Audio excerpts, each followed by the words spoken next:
right, everybody. Welcome to today's webinar. Let's get everybody in here.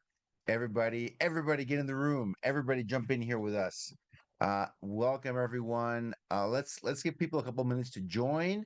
Welcome everybody. One thing I love to do, like in the first minute or two of these sessions, is ask you guys, where are you joining us from?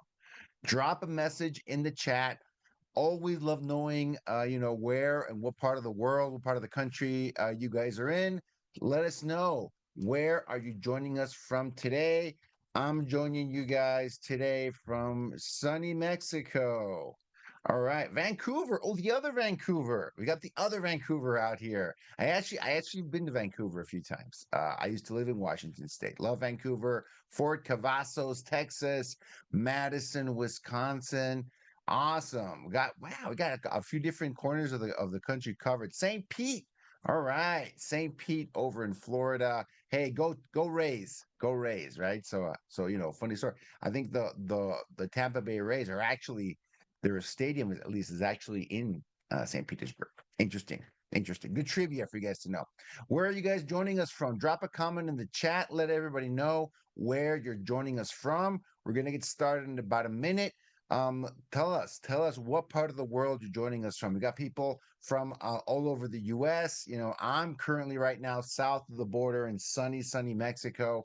I know it might be cold in some parts, up in Madison, up in Vancouver, a little chilly. I bet it's a little bit chilly right now.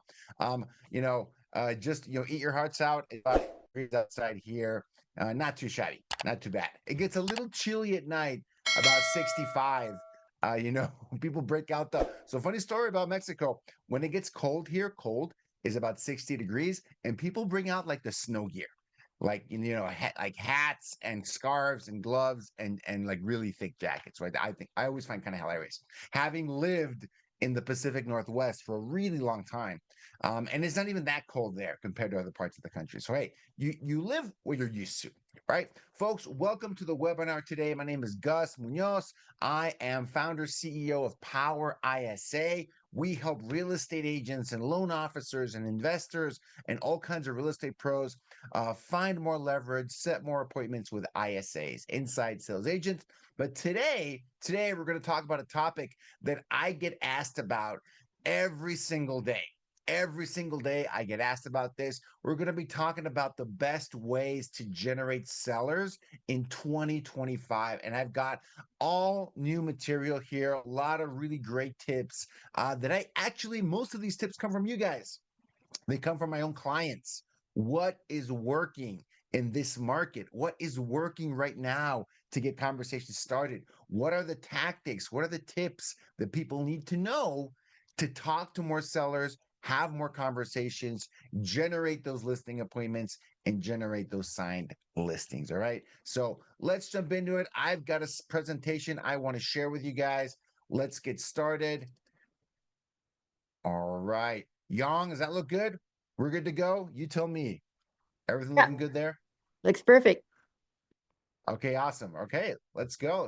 Let's get this show on the road. So, folks, if you have a question at any point in the presentation, drop it in the chat. I promise to get to all the questions. We're going to have a little bit of time at the end. I'll get to everybody's question, but let's just keep going. You don't have to take screenshots. You don't have to, take notes. I'll be sharing the presentation at the end. At the end, I will be giving you a special offer. As always, with my presentations, you get a special deal for sticking around to the end. And also, you're going to get instructions on how to get a copy of this presentation in case you want to keep it. So you don't have to take a bunch of notes or screenshots. You're good to go. All right. Let's jump into it, folks. First, I love starting these presentations. Whenever I talk about sellers, when I talk about listings, I always want to look at the current situation in the market. This is my quick market update. This is where we are in the US. This is the latest information from NAR. Okay, we get this information from the NAR economists. Right now, this is from December, end of 2024. So we sold about 4.25 million homes in the US last year. Okay, that is okay. So I want to give it context. Earlier in the year, early in 2024, we thought we were going to sell less than 4 million, 3.8, 3.9. Okay, not a great number. That number was so bad, You had to go back about 30 years to find another year where we only sold that many homes. Okay, the year ended up being better than we anticipated, which is really good. But that number is you only have to go back about like 15 or 20 years to find a number that low. So sales were low in 2024. Sales were down. All right. But the good news is towards the end of the year, month to month, sales were up, and year over year, sales were really up. Okay. Almost 10% increase year over year, month to month, 2.2%. What does that mean? It means there's a lot of positive energy in the market right now. You guys are probably feeling it. I felt a shift in the market probably around August, September of last year. Like a lot of people getting more business, more deals happening, which we saw a lot of momentum towards the end of last year. And it looks like it's carrying over into this year. Okay. And a lot of that might be, I mean, there's a lot of explanations, interest rates. There's speculation they might go down. Who knows that's actually going to happen? But there's speculation that they're going to, favorable, economic outlook, favorable interest rate outlook. Who knows, guys? There's a lot of positive energy in the market. I'm just telling you what's happening. I'm not here to bring out a crystal ball. I'm telling you, we're already there. We're on the upswing overall in the market. Inventory is also increasing. We had 3.3 months of inventory at the end of last year. That's really positive news. In a few weeks, we're going to get the first numbers from 2025, but everything seems to indicate that's good news. Okay. Here's another chart. Median sales price for homes sold. Homes sold, guys. Homes sold in the US. Okay. This had been trending down a year ago. Okay. This was not a good number a year ago. But look at the end of this chart. The end of this chart shows starting to go up. We're seeing prices start to rise towards the end of 2024. And that's, hopefully going to be carrying over into 2025. So I think that's positive news. Also, inventory. Guys, we're at the highest inventory point since 2019. Okay. The highest point in the last 5 years. The only year that was higher than inventory for this at this time of year, early 2025. This chart ends in January 2025. The last time we were anywhere near this level in January was 2019. We're killing the rest of the years, right? The post-COVID inventory crunch is almost over. In a lot of markets, not everywhere, but a lot of markets, we are at or even above pre-COVID inventory levels. We're kind of back to pre-COVID. It only took us about 4 or 5 years. It happens. Okay. That's where we are. That's the current market. And I know this is different. You got to know your local numbers. But overall, I think this is a very positive outlook. Okay. Things are trending, I feel, in the right direction with regards to the market. All right. Okay, but that's it. You guys didn't come here for a market update. I'm just here to set the table for the rest of the presentation, which is a discussion. What are the 5 best ways to find sellers? What are the 5 tips? What are the 5 problems you need to solve? What are the 5 solutions to talk to more sellers and get more listings in 2025? I'm going to talk about the first one. Number one, guys, check this out. One of the best ways to find sellers in this market is actually realizing that most of you probably have a big problem. Okay. The last mile problem. If you're not familiar with that term, this comes from the logistics industry. Okay. Last mile problem comes from, goods being built in a factory, being shipped to a warehouse, being taken to a fulfillment center, and then the last mile of them being delivered by bicycle, by truck, by drone into people's individual homes. Okay. That last mile of the logistical route is by far the most complex and the most expensive of the entire trip. Okay. This comes from logistics. What does it mean for real estate? Okay. This is what it means for real estate. So Mike Del Prete, a guy an analyst of the real estate industry, I really love, came up with this analogy, and I really like it. I really like it. What is the last mile problem in real estate? It happens when a lead registers on a website. It might be Zillow, it might be Realtor.com, it might be your own website, it might be a bunch of ways. They make it onto your CRM, and then the last mile is what happens when they get to you. Okay. When you receive that lead, what do you do with it? What do you do with that lead? Okay. That is the last mile problem in real estate. It is what we are doing with warm inbound leads, with cold leads, with nurture leads. What is happening there? Because from the research that Mike Del Prete has done, we have a big problem in that space. Okay, we have a big problem, and here's the key thing I want you to take away from this. Tip number one, right? Solution number one, it doesn't matter how many tools you buy, how many fancy automations you've got running in the background. Gus, I've got SMS automation. I've got DMs being automated. I've got email automation. I'm buying all of these different leads.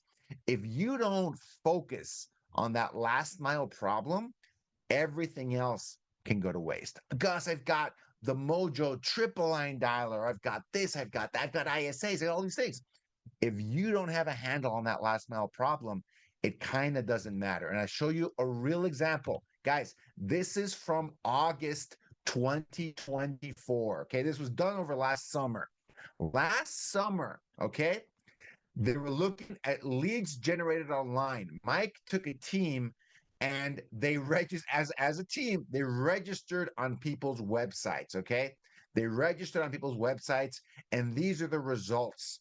Less than 30% reached out within less than an hour. Okay? Not amazing, not great, but that was pretty decent. About 15% in 1 to 12 hours. Okay, not awesome. 5%, about 5% in about 12 to 24 hours. Not great. Another 5% in more than 24 hours. Definitely not great. But here's the shocking number they found. This is from last summer. 47% of leads didn't get any response. 47% of inbound lead opportunities from real estate got zero response. Okay. And guys, this might sound like a shocking result to a lot of people. This is 2024. This is a few months ago. This is 2024. We have all these tools at our disposal. We've got the automations and the AIs and the dialing technology and the teams. 47% of online property inquiries got zero response. Zero response. This is the last mile problem. Okay. This is real estate's last mile problem. If you don't address this, nothing else in this presentation is going to matter, right? Because this applies. So this is from an online lead inquiry, right? I would love for you to see what I've seen on the prospecting side, because a lot of the tips I'm going to follow up with are from prospecting. Guys, I had an agent that they hired an ISA. I name names. This agent hired an ISA. ISA was making calls. I'll talk more about the example later, but they generated in about 30 days, generated 40 seller leads for them. They generated 40 seller leads for them. What did this agent do? They proceeded to not call a single one of them. They didn't call a single one of them. And the rationale for that was, you know what? They're not an appointment, Gus, right? I don't think I should talk to them until they're ready to become an appointment. And so they found a rationale, and they actually found a coach that told them this, by the way. I think it's malpractice, but a coach told them, hey, it's not worth your time to call those sellers. I think that's the last mile problem. Even if it's prospecting, even if it's cold calling, even if you hire an ISA, you can miss this. Okay? You can fall into this trap. It's a trap. Real estate agents have a last mile problem. Here are the main opportunities. Number one is speed to lead. Guys, I've been talking about speed to lead in the industry for the last 10 years. It's almost kind of sad to see that. I think the problem is about the same. If it hasn't even gotten worse in the last 10 years, right? Speed to lead continues to be a huge opportunity for most agents. Follow up, guys, following up those leads. And then number three, of course, this is what we're mostly great at. It's building an authentic connection with these people. Okay. But the problem is much worse. The issue isn't that we're creating inauthentic connections. The issue is we're not even talking to them. We're not even talking to most of these opportunities. Okay. So this is what I want to, if I looked at a flow chart, right? Speed to lead. What's the purpose of speed to lead? It's not a metric. It is having a conversation. The reason speed to lead is important is because it is more likely to generate a conversation, your first contact. Okay. What does first contact matter? Because that's the first time you're going to interact with these leads. You can impress them, you can create that authentic connection, and then you've got that follow up. And again, another mistake agents can make is they're not following up with these sellers. Sellers have options. Sellers know they have leverage in a market like this, right? Sellers know that they're sitting a lot of pent up inventory. They know sales are down over the last couple of years. Not many homes have sold because a lot of people are sitting on their COVID mortgages, maybe. They know that sellers are valuable. So following up and adding value is more important than ever. Okay. You're not going to get more sellers in 2025 unless you understand this problem. You understand this problem. How do you solve it, Gus? Great question. We're talking about speed to lead. Here are some of the best solutions that I've seen. These are working right now, 2025, in the marketplace. The teams that I see that do the best job of speed to lead have something called a Shark Tank. What does that mean? It means that anytime a new opportunity comes in, anytime a new lead is generated, whether that's by an ISA, by Facebook, by Google, by Zillow, anytime a lead is generated, a group of agents get a chance to call it first. A group of agents. Whoever claims the lead and calls it first gets it. Okay. That is a competitive, ultra competitive way to get your leads out there and guarantee that they're going to be called quickly. Okay. That they're at least going to be called. All right. They're going to try to call them. That is a guarantee. Another way is ISA, inside sales agents. I don't know any team in real estate, any large team that doesn't have someone in the ISA role, right? Any team that is doing any kind of volume has either an in-house, a virtual, a part-time, a full-time ISA on staff because they understand the amount of money they leave on the table if they don't talk to people right away. Another possibility is AI voice, guys. AI voice for new inbound lead opportunities. This is something brand new. If you're not in a position to drop $1,000 or $2,000 a month on your own ISA, at least drop a few $100 a month and get AI voice calling your leads right away when you can't, okay? When you're not able to. And newsflash, the best results are going to come when both you and AI are trying to call those new inbound leads. It's not close. When both the agent and AI are trying to reach out to a lead, you're always going to get the best results than each of them doing separately, okay? But here's the biggest one, guys. Folks, returning your calls and your emails. Okay. I'm going to go out and say it. You might get, offended by that. Some people, and if you're 100% on it, power to you. This is not for you. But if you're some of those agents that don't return any of those calls, don't respond to those inbound inquiries, guys, 47%. Remember that number. 47% of inbound lead inquiries go unresponded. Okay. And the reason I think that number is real, here's another story.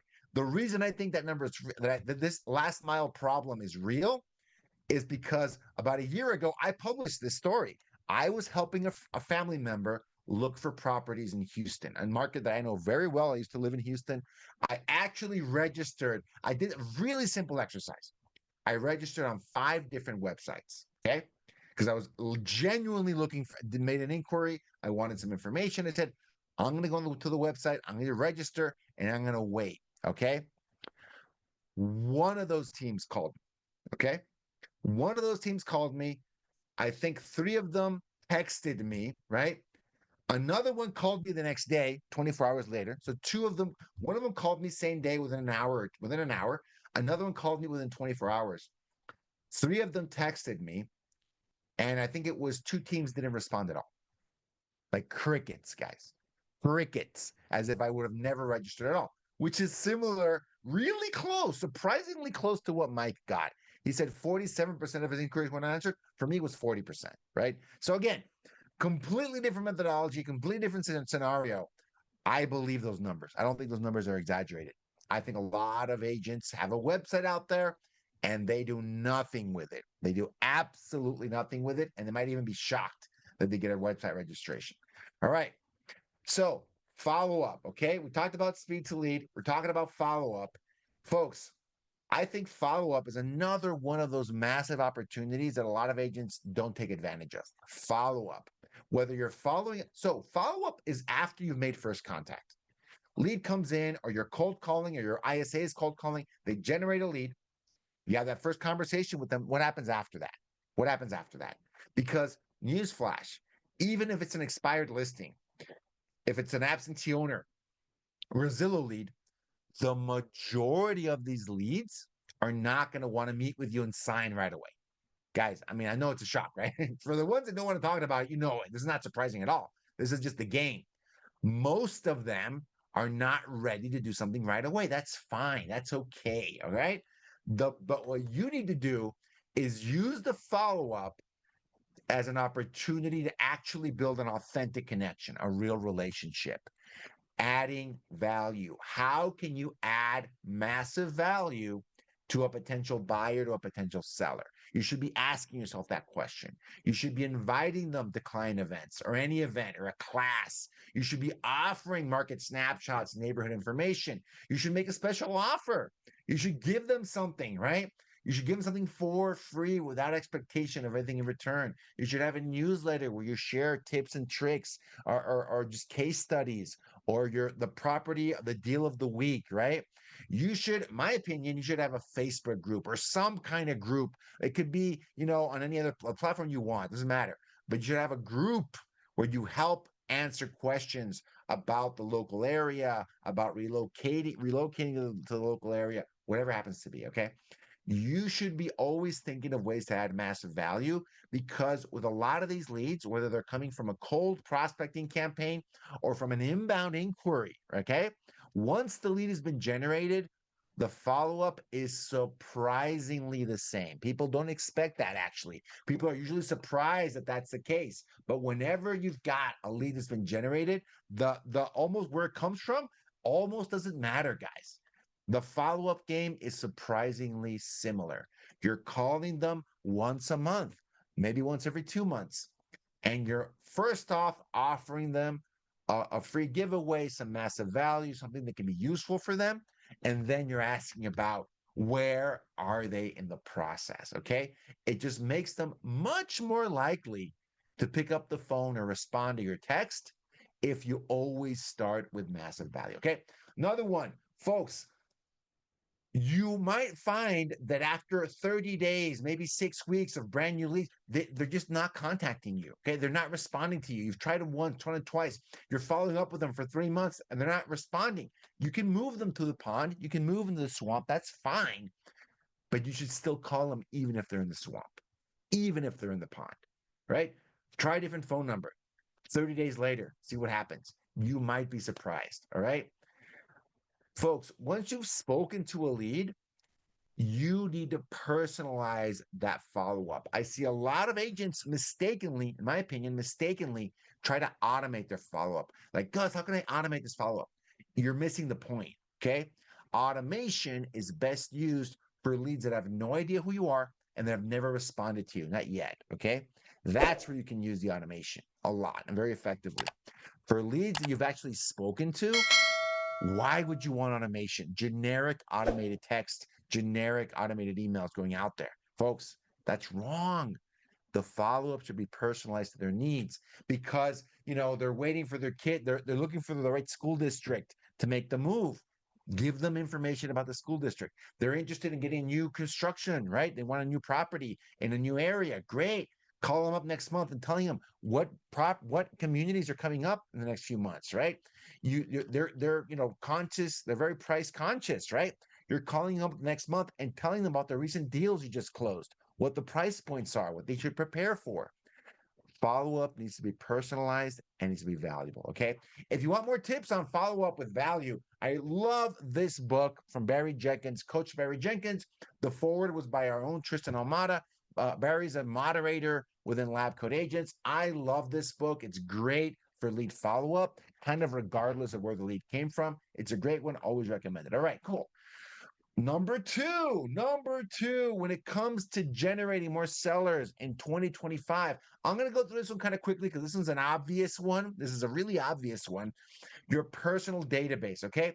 But most agents make one huge mistake with their personal database. And this is why you don't generate more listings from it, okay? Because I always ask, every year, I ask the same question in Lab Coat Agents. I ask the exact same question every year.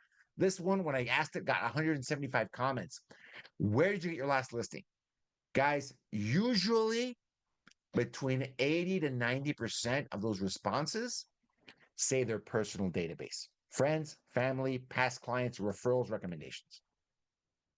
80 to 90% of our listings of our, and I've done it, I do this every year, and the results are almost identical. Okay. 80 to 90%, varying degrees of 80 to 90% of our listings come from our sphere of influence, personal database, whatever you want to call it. Okay. So this is usually the solution for most of you guys, but you're not doing it properly. Okay. Database is your business. I'm talking about all these different people. You should create your database. You should have their contact information. You should market to them properly because you should be getting 10 to 15% referrals every year.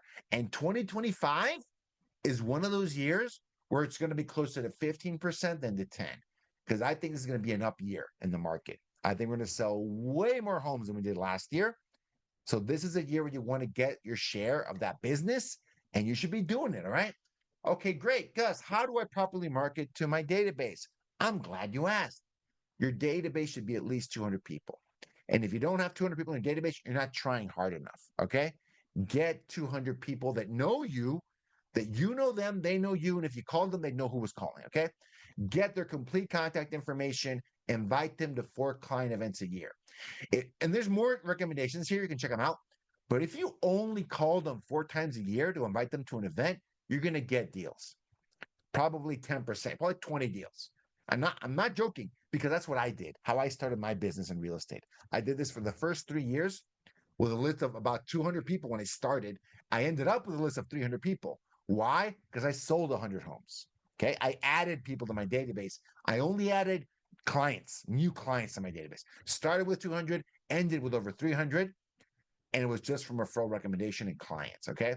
So you can do this. I was closing 25 to 30 deals a year just from calling a list of 200 people 4 times a year to invite them to an event. And these events can be the guys, when I didn't have any money, I invited them to a class in my brokerage, in my conference room, in my brokerage. Okay. Later on, I did ice cream social at my office. I did a movie night. I was living in an apartment and they had a movie theater that I rented out. You can do later when I had more budget, drinks and snacks. It doesn't really matter. What matters is making the phone call, by the way, has to be a phone call to invite them to the event, thank them for going or for not going, doesn't matter. And then you make the ask.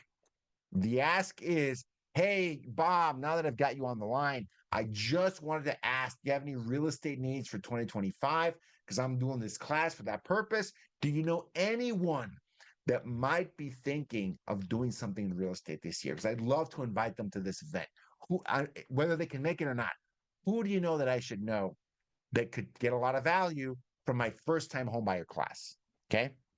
Guys, if you did this, I think you'd get business that's going to close within 90 days, maybe 1 or 2 deals immediately, plus leads in your pipeline that are going to close throughout the year. If you did it 4 times a year, you're going to get more business probably than you've ever had in your life. Okay. If you would do this, easier said than done, simple, but not easy. 100% can work. Number 3, the third best way to generate listings right now in 2025. We're in the first week of February, 2025. Number 3 is expired listings. Okay. Why expired listings? Okay, folks, these are hand raisers. Declared desire to sell. And guess what? The market isn't going in the right direction in most places. The market is going in the right direction. You want to give them the good news, okay? Plus, you don't have to call the expireds from today.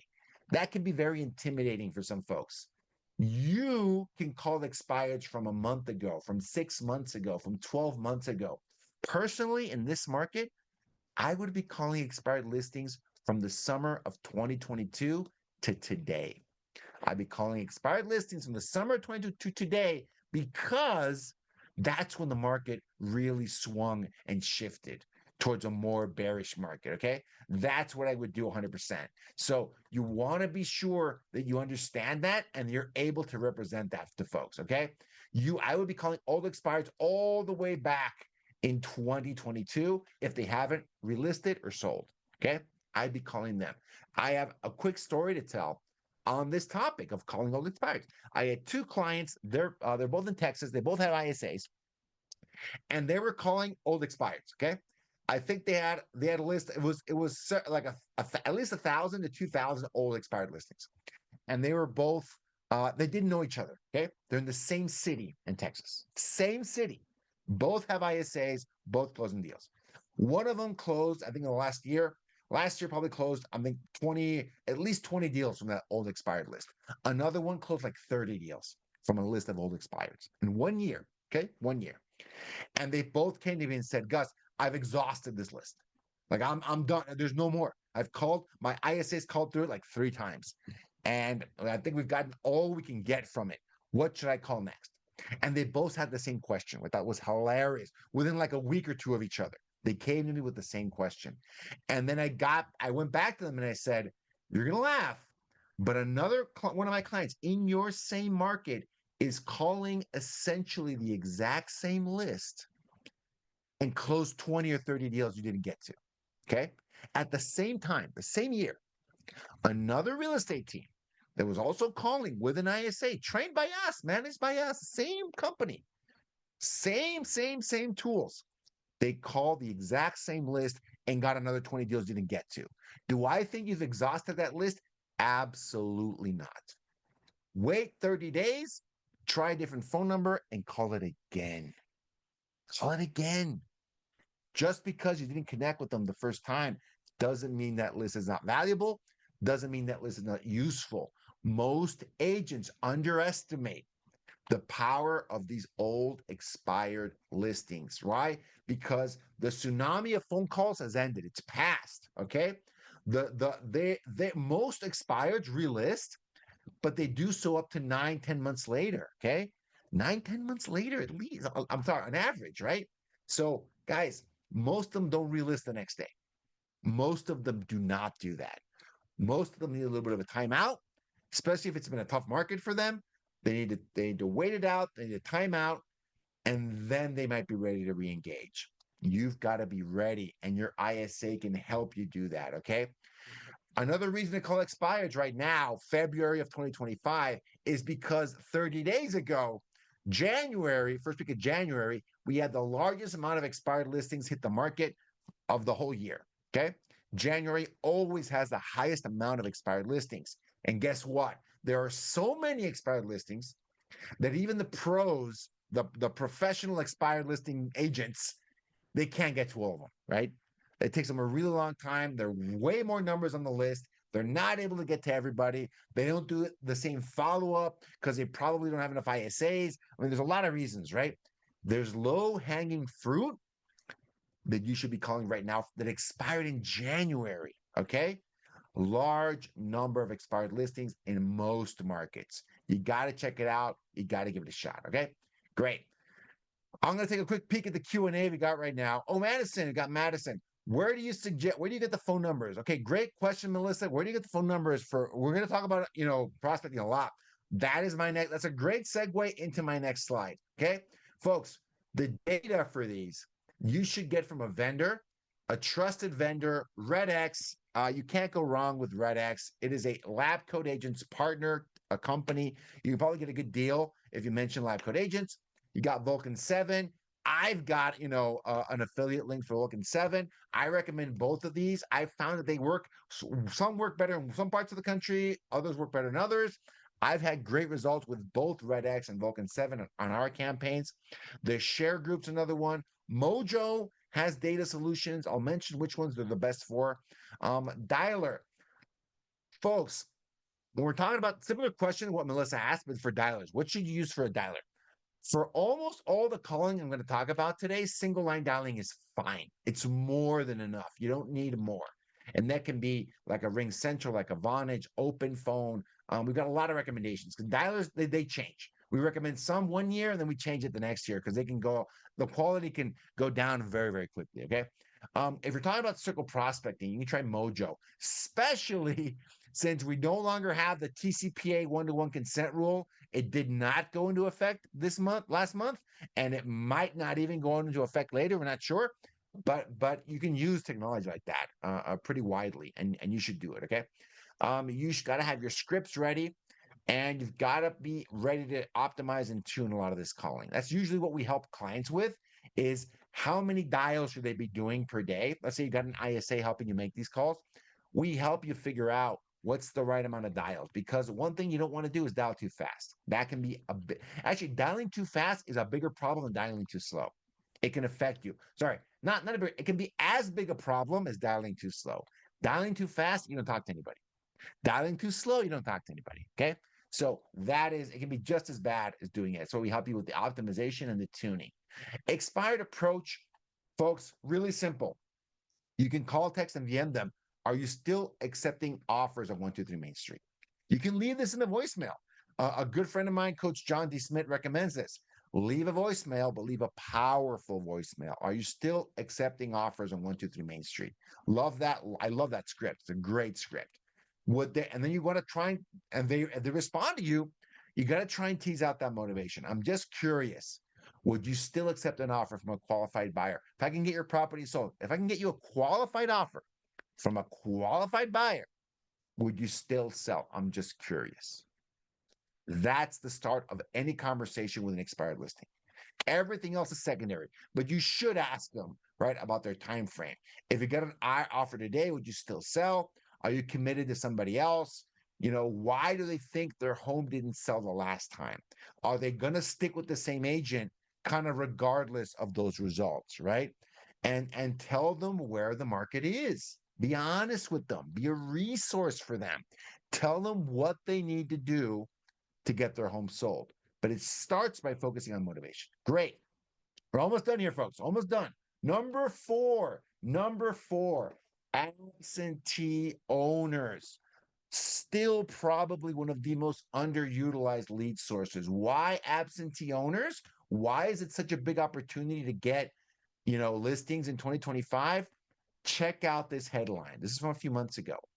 New apartment construction to reach historic high of 500,000 new units in 2024 and 2 million to open by 2028. What does that mean? What does that mean? It means a lot of owners, a lot of landlords are going to be, they're going to have a lot more competition than they've ever had. Okay, a lot more competition than they ever had, guys. For me, I'm an absentee landlord, right? I'm an absentee owner in Seattle. I've got rental properties there. Okay, I have not been able to raise the rent for the last 14 months. Why? Because I've got some of these damn new construction units about a couple miles from my property charging the same rent that I do. So how can who in their right mind would raise the rent when your competition is right down the road, brand new unit, charging the same amount? Okay, it's a no-brainer. There's nothing to do there, right? So you should be talking to absentee owners every single day because that's my market, Seattle. Okay, this is happening in many, many, many markets. 500,000 new units in 2024, and we're just going to see more and more and more every single year. You should be talking to absentee owners. They might need a friend right now, right? Christopher, Chris, this is recorded 100%. This will be on the Lab Code Agents YouTube channel. Young, how long does it usually take to get on the YouTube channel? Like pretty fast, right? It gets on the YouTube channel really, really fast. I think it's like next day. Christopher, you'll see this on the YouTube channel really, really quickly. Okay. You should be talking to absentee owners, guys. You should be talking to them. The approach is different, though. Okay. Expired and absentee, completely different kinds of potential sellers. The absentee owner, you're reaching out to them out of the blue. Okay. You're reaching out to them out of the blue. And if you're calling, texting, or leaving a voicemail, it should be really simple when you start. Are you the owner of 123 Main Street? If it's a text or a voicemail, just ask that question. That's going to get a response. If I'm an absentee owner myself, if I get a message like that, it's getting my attention, guys. It is getting my attention because I want to know what happened to my property. What the hell happened? You've got my attention now. What are you going to do with it? Okay. Number one, clarify you're not an investor, a wholesaler, or a home flipper. Okay. You're not that. Because why? Because those guys do work these lists. I mentioned underutilized opportunity for real estate agents. Investors and flippers hit these guys all the time. They hit them all the time, and they're looking for desperate owners, right? Desperate sellers. And this is not most of the market. Most of the market is not there. Okay. Clarify you're not any of those guys. Would they accept an offer? You want to try and focus on their motivation. Would they accept an offer from a qualified buyer? Is there another asset they would acquire, cash out this asset to get a new one? Like that's how an investor thinks. Okay. Very different mindset than the expired seller, who's a very emotional seller. Okay. Very emotional seller. They just went through a really bad experience. Their listing expired. They're in a very emotional state. The absentee owner is not that at all, guys. Most of them are not that way. Is there another asset they would buy if they could cash out this asset? Have they been able to raise the rents recently? I would just hit them right between the eyes with that question. How are the rents doing? How's the property doing for them? Would it make sense to run the numbers and see if it would make sense to sell the property and get a new one, right?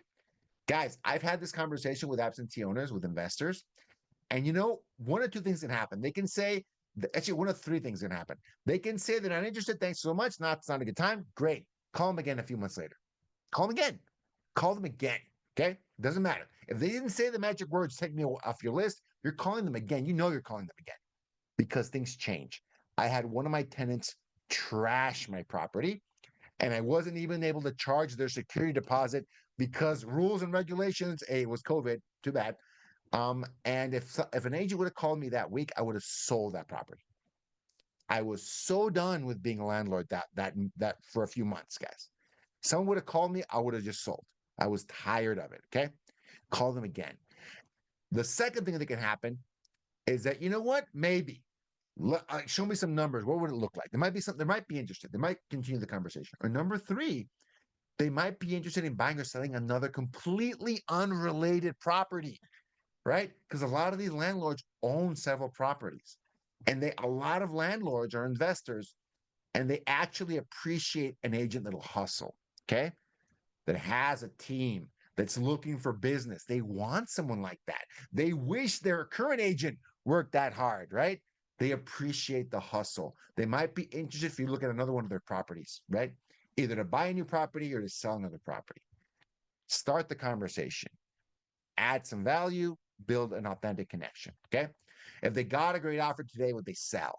Are they committed to another agent? Would they be interested in hearing what you have to say, even if they are committed to somebody else? Okay, great. That's awesome. Have the conversation. You've got absolutely nothing to lose. Okay. Okay. Yang just confirmed. Oh, in a couple hours. Wow. Holy cow. We'll have the recording available in a couple hours on the YouTube, on the Lab Coat Agents YouTube channel. That is awesome. Awesome. Thanks, everybody. So thank you, Young. Great.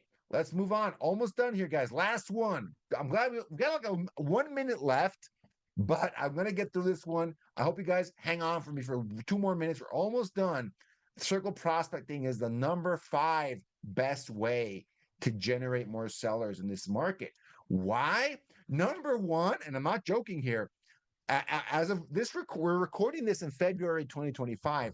The TCPA 1-to-1 consent rule has been delayed. Okay. We're not seeing those rules come down.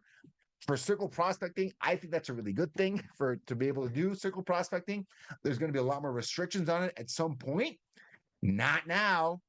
It is still the easiest way to talk to potential sellers every day. Guys, I know hardcore prospecting agents that still do circle prospecting every day because it is their favorite kind of prospecting. This is the kind of calling I did when I first started prospecting, circle prospect, because it is the easiest calling to do. Okay. You can talk to potential sellers every single day. You can generate 1, 2, 3 future sellers. It's not today business. That's the challenge. It's not now business. It is at least 3, 4, 5 months down the road. But you're generating a pipeline every single day. It has the largest amount of available numbers. and it's going to help you build that pipeline for the rest of the year. Approach the circle. Biggest grind. Focus on calls, right? Call the same list again. Don't call the same list over and over again the same week, the same month. Don't do that. You're going to get in trouble. Call it every 2 to 3 months maximum. My personal favorite is the just sold script. You find a property that you just sold, your team just sold, your brokerage just sold, and you make a call, circle prospecting call to 1,000 homes around that property and go, hey, guess what, Mr. Seller? I just sold this property on 123 Main Street. We had 3 extra buyers left over. They're looking to move in the area. We need to get more homes in the market. I'm trying to help them out. Who do you know that might be thinking of relocating in the next few months, in the next year? Do you know anyone like that? How about yourself? That's it. That's the script. Make those calls every single day.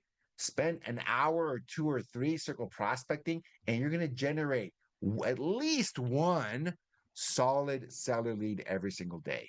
And if you can generate one lead every single day of a potential seller, it'll change your business. Just one a day, 20, 25 every month, 200 to 300 every year will transform your business if you're able to do this. Okay. How can an ISA help you guys? Really quickly, ISAs shake the tree. They don't set a bunch of appointments with a lot of these lead sources.